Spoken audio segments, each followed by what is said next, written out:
दोस्तों, आपने कभी ऐसे हथियार के बारे में सोचा है जिससे चंद सेकंड में हजारों लोगों की जान चली जाए, या फिर एक ही बार के इस्तेमाल से पूरा का पूरा शहर ही तबाह हो जाए? मैं बात कर रहा हूँ न्यूक्लियर बॉम्ब्स की। और आज की जो कहानी है ना, वो है न्यूक्लियर रेस की। इस कहानी में हम जानेंगे कैसे वर्ल्ड वॉर 2 के दौरान अमेरिका ने अपना न्यूक्लियर बॉम्ब बनाया, फिर पीछे पीछे कैसे सोवियत यूनियन ने भी अपना न्यूक्लियर बॉम्ब बनाया, और एक टाइम के बाद दोनों के पास इतने न्यूक्लियर बॉम्ब हो गए कि दुनिया खत्म होने की कगार पे आ गई थी। लेकिन इवेंचुअली धीरे धीरे करके दोनों देशों ने डिप्लोमेसी के जरिए कैसे न्यूक्लियर बॉम्ब को वापस कम करना शुरू किया। तो इस वीडियो में ये सब जानेंगे। तो चलिए फिर शुरू करते हैं। अगस्त 1945 में अमेरिका ने जापान के हिरोशिमा पे न्यूक्लियर बॉम्ब गिरा दिया। इसका नाम था लिटिल बॉय।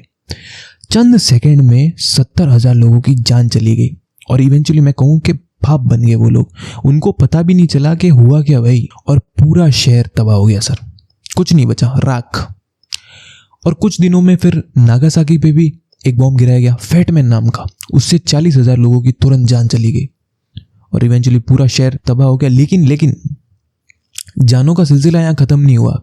अगले आने वाले जो कुछ महीने थे ना, उनमें जान जाने का जो नंबर था वो और बढ़ गया, क्योंकि रेडिएशन की वजह से और जाने चली गई। अब तबाही के बाद लोग आए सब बचाने के लिए कि भाई हमला हो गया है, सब शहर वापस बनाने के लिए तो आएंगे ना।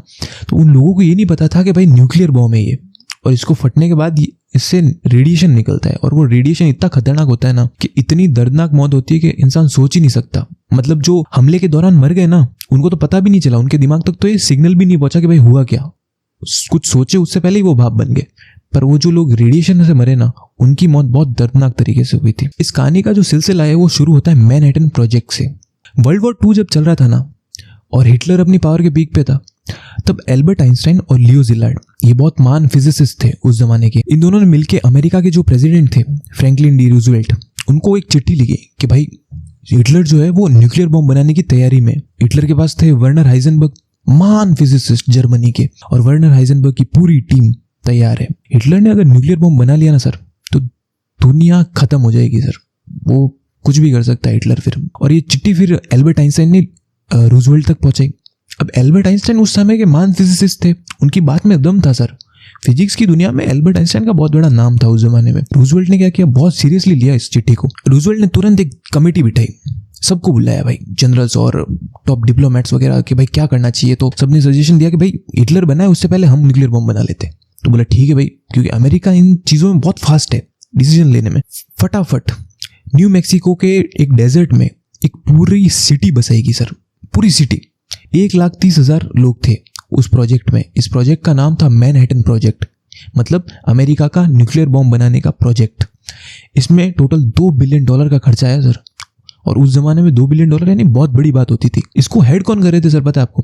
रॉबर्ट ओपेनहाइमर, जिनको फादर ऑफ एटॉमिक बॉम्ब भी कहा जाता है। उनके साथ और भी फेमस साइंटिस्ट थे, जैसे नील्स बोर, एनरिको फर्मी, और उस समय के सबसे टॉप फिजिसिस्ट, साइंटिस्ट या केमिस्ट कह लो, सब लोग इस प्रोजेक्ट पे काम कर रहे थे। आसपास के जितने भी टॉप कॉलेज है ना सर, MIT, हार्वर्ड, स्टैनफोर्ड, सबसे टॉप प्रोफेसर्स को लाया गया इस प्रोजेक्ट में। हालांकि वो सब थ्योरेटिकल फिजिसिस्ट थे, उनको प्रैक्टिकल फिजिक्स का ज्यादा नॉलेज नहीं था, पर फिर भी सबने मिलकर काम किया था। अब 1939 में एल्बर्ट आइंस्टाइन ने चिट्ठी भेजी रूजवेल्ट को, और फिर तुरंत कुछ टाइम बाद मैनहट्टन प्रोजेक्ट चालू हो गया। और इवेंचुअली टाइम लगा, लेकिन उन्होंने बॉम्ब बना लिया सर अमेरिका ने।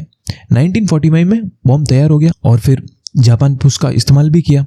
हालांकि हिटलर बॉम्ब नहीं बना पाया था, उसके भी बहुत सारे रीजंस हैं, लेकिन अमेरिका ने बॉम्ब बना लिया। और बॉम्ब जब फटा था ना जापान के ऊपर, तब रॉबर्ट ओपेनहाइमर ने एक वर्ड बोला था भगवद गीता से। भगवद गीता के वो बहुत बड़े फैन थे, पूरी पढ़ डाली थी उन्होंने, या कहूँ तो हिंदुइज्म के बहुत बड़े फैन थे। उन्होंने वर्ड बोला कि now I am become death the destroyer of worlds. ये भगवान कृष्ण की लाइन है भगवद गीता के अंदर। अब सर क्या हुआ, अमेरिका के पास न्यूक्लियर बॉम्ब आ गया। 1945 से 49 तक अमेरिका के पास जो था ना न्यूक्लियर बॉम्ब में एक मोनोपोली थी, कि भाई सिर्फ हमारे पास न्यूक्लियर बॉम्ब है, पूरी दुनिया में किसी के पास नहीं है। और उनको लगा था कि सोवियत यूनियन को न्यूक्लियर बॉम्ब बनाने में मिनिमम 15 से 20 साल लगेंगे। भाई सोवियत यूनियन के पास भी अच्छे अच्छे साइंटिस्ट थे, पर भाई कोई उनको नहीं पता था कि भाई सोवियत यूनियन इतना जल्दी बना लेगा। सोवियत यूनियन ने क्या किया, उनके स्पाइस जबरदस्त थे। मैनहट्टन प्रोजेक्ट में सोवियत यूनियन के स्पाइस लगा दिए, उन्होंने सीक्रेट ला के सोवियत यूनियन को दिया। और 1949 में सोवियत यूनियन ने कजाकिस्तान में पहला एटॉमिक बॉम्ब फोड़ दिया सर।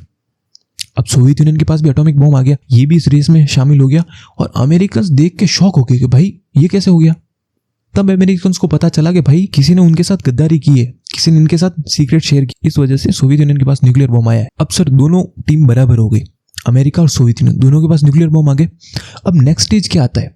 अब नेक्स्ट स्टेज आता है हाइड्रोजन बॉम्ब का। हाइड्रोजन बॉम्ब जो होता है ना सर, न्यूक्लियर बॉम्ब से 1000 गुना ज्यादा ताकतवर होता है। इसका एक एग्जांपल दूं तो हिरोशिमा में जो बॉम्ब गिराया गया ना, उससे 700 गुना ज्यादा पावरफुल होता है एक हाइड्रोजन बॉम्ब, बहुत ज्यादा पावरफुल होता है। 1950s का जो दौर था ना, उसमें ये हाइड्रोजन बॉम्ब की पूरी कहानी चली थी सर। पहला हाइड्रोजन बॉम्ब अमेरिका ने बनाया है, लेकिन उसके जस्ट 1 साल बाद यूएसएसआर ने भी हाइड्रोजन बॉम्ब बना दिया। अब अमेरिकन टेंशन में आ गए कि भाई जो भी चीज बनाते जा रहे हैं यूएसएसआर उसके पीछे पीछे आया जा रहा है, वो भी बनाया जा रहा है, इनकी मोनोपोली बनी नहीं पा रही है। इसी बीच क्या होता है कि 1962 में क्यूबन मिसाइल क्राइसिस हो जाता है। 1959 में क्यूबा में फिडेल कैस्ट्रो की कम्युनिस्ट सरकार आती है। अब अमेरिका को कम्युनिज्म से बहुत नफरत है और क्यूबा एकदम अमेरिका के पास में पड़ता है, तो अमेरिकन एकदम गुस्सा हो गए भाई यहाँ पे कैसे कम्युनिज्म चलेगा। वो फिडेल कैस्ट्रो से नफरत करते थे और फिडेल कैस्ट्रो जो था उसने जाके सोवियत यूनियन से अलायंस बना ली। सोवियत यूनियन ने इस बात का फायदा उठाया कि यहाँ पे कम्युनिस्ट देश बन गया है क्यूबा। तो सोवियत यूनियन ने क्या किया, अपनी जो न्यूक्लियर मिसाइल्स थी ना वो शिप में डाली और भेजी क्यूबा में, और क्यूबा में एक न्यूक्लियर बेस बना दिया। आप सोच रहे हैं अमेरिका की छाती के ऊपर न्यूक्लियर बेस सीधी अमेरिका को पॉइंट कर रही थी क्यूबा से। तो अमेरिका डर गया एकदम से कि भाई ये क्या हो गया, क्योंकि अगर वो न्यूक्लियर मिसाइल चल जाती ना क्यूबा से तो वॉशिंगटन डीसी उनके टारगेट पे था, और सिर्फ वो नहीं और बाकी बड़े शहर भी, तो अमेरिका चंद सेकंड में खत्म हो जाता। अमेरिका के जो प्रेसिडेंट थे उस टाइम पे जॉन एफ कैनेडी, उन्होंने क्या किया, उन्होंने अपनी यूएस नेवी भेजी, क्यूबा को चारों तरफ से ब्लॉक कर दिया सर। और भी बहुत ऑप्शन दिए गए थे उनको मिलिट्री ऑफिशियल के द्वारा जैसे अटैक करने का, पर उन्होंने नहीं किया। उन्होंने शांति से बोला कि भाई ब्लॉक कर दो इसको। ब्लॉक क्यों? ताकि सोवियत यूनियन और मिसाइल ना ला पाए। अब ब्लॉक कर दिया और एक तरफ सोवियत यूनियन की शिप खड़ी थी सामने से जो और मिसाइल लेके आ रही थी, एक तरफ यूएस शिप खड़ी थी। अब दोनों अब बैठ गई समुद्र में, ना ये कुछ कर रहे ना वो कुछ कर रहे, और दुनिया देख रही है सर कि अगर एक ने भी बटन दबा दिया ना मिसाइल का तो दुनिया चंद मिनटों में खत्म हो जाएगी। 13 दिन तक ये पूरा ड्रामा चला था, लेकिन हालांकि युद्ध नहीं हुआ, ये एक अच्छी बात है। अमेरिका को ये पता कैसे चला? एक्चुअली हुआ क्या था कि जब क्यूबा में कम्युनिस्ट सरकार आई ना, तो अमेरिका ने क्यूबा पे जासूसी करना चालू कर दिया। अमेरिका का एक जासूसी प्लेन था जो क्यूबा के ऊपर से उड़ रहा था, उसने कुछ फोटो कैप्चर किए। उसमें था कि भाई क्यूबा एक न्यूक्लियर बेस बना रहा है, सोवियत यूनियन की मिसाइलें वहां पे पड़ी है। तो इससे अमेरिका को पता चल गया। और दिक्कत एक और थी कि भाई जो पेंटागन है यानी कि उनका मेन मिलिट्री ऑफिस अमेरिकन का, वहां के जो जनरल थे वो जॉन एफ कैनेडी पे और प्रेशर डाल रहे थे कि भाई अटैक कर। पर अटैक कर देते ना सर तो क्यूबा भी वापस अटैक करता, क्योंकि सोवियत यूनियन ने खाली मिसाइल रखी नहीं थी, उन्होंने उनको परमिशन दी थी फिडेल कैस्ट्रो को कि अगर अमेरिकन हमला करे तो तुम न्यूक्लियर मिसाइल उनके ऊपर डाल देना, कोई दिक्कत नहीं है। तो इस वजह से उन्होंने मिलिट्री ब्लॉकेड किया, नेवल ब्लॉकेड किया।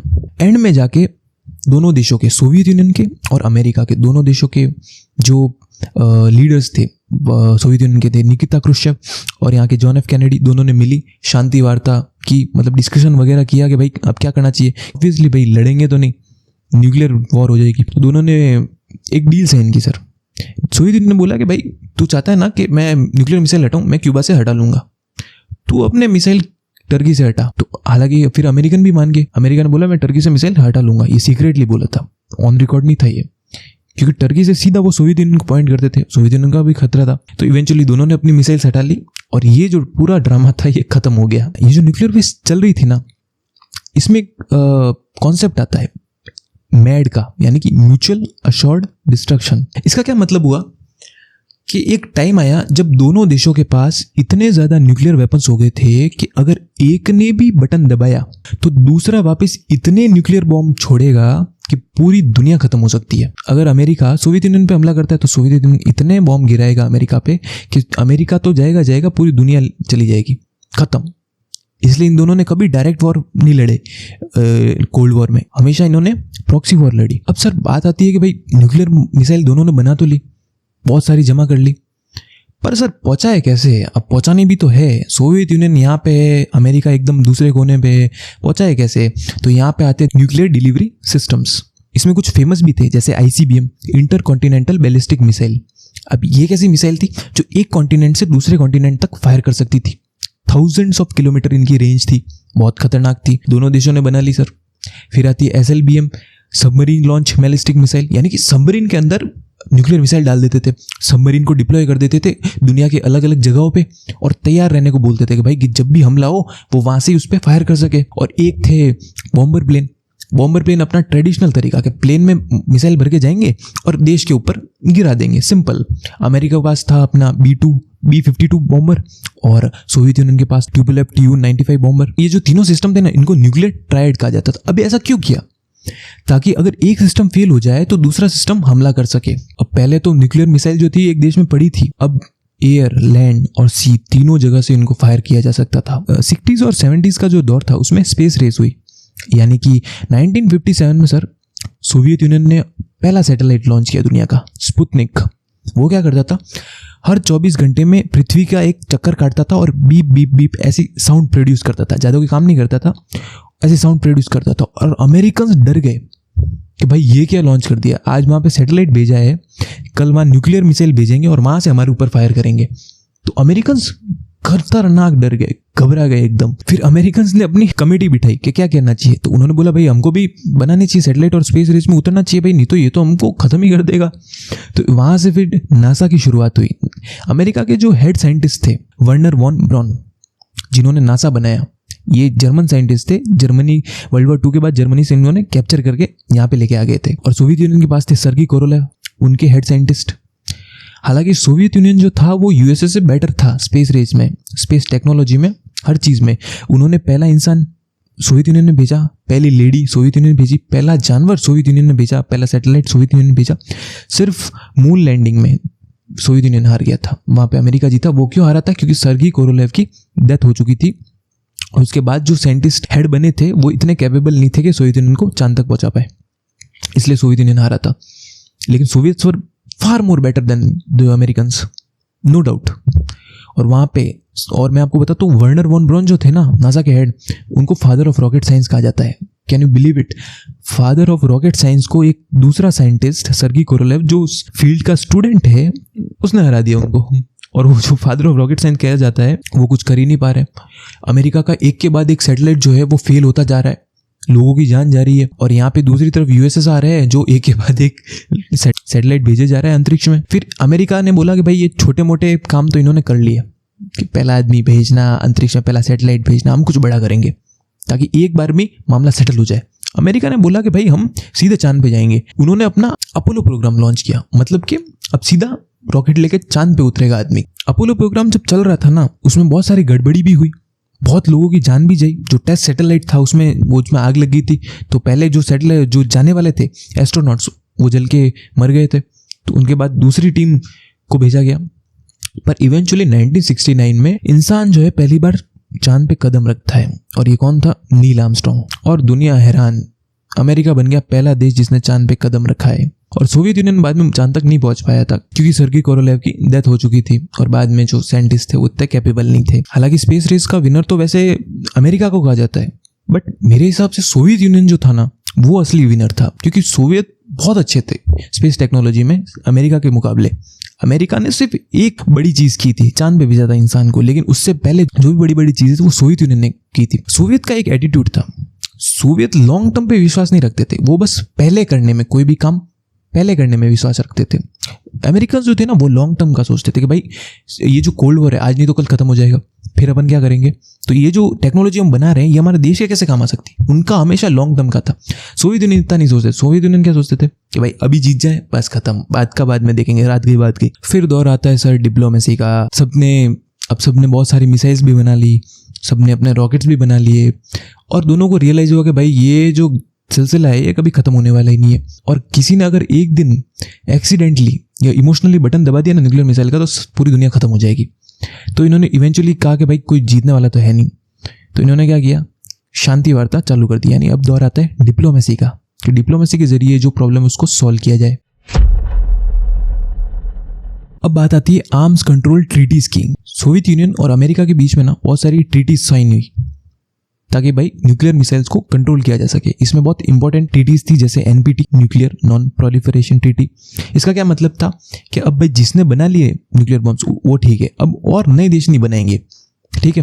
तो इसमें पहले सबने साइन किए, यूएसएसआर, यूके और यूएस ने साइन कर लिए, बाद में फ्रांस और चाइना में भी साइन कर लिया, लेकिन इजराइल, इंडिया और पाकिस्तान ने साइन नहीं किया था कि भाई नहीं हम तो बनाएंगे हमारे न्यूक्लियर बॉम्ब, और बाद में जाके उन्होंने अपने न्यूक्लियर बॉम्ब बनाए भी, बिल्कुल बनाए। फिर आता है salt, strategic arm limitation talks, यानी कि दोनों के बीच में वार्ता होगी कि भाई अपने जो न्यूक्लियर मिसाइल्स है उसको धीरे धीरे करके कम किया जाए, या कुछ ऐसा तरीका निकला जाए कि पूरा तो ख़त्म नहीं हो सकते, दोनों को पता है, लेकिन कम किया जाए सर, ठीक है। इसको कहा जाता है सॉल्ट 1। इसके बाद एक हुई थी सॉल्ट 2 ट्रीटी। इसमें जो सबसे इंपॉर्टेंट ट्रीटी थी ना वो थी स्टार्ट ट्रीटी, यानी कि स्ट्रेटेजिक आर्म रिडक्शन टॉक। ये रोनाल्ड रीगन और मिखाइल गोर्बाचेव के बीच में हुई थी।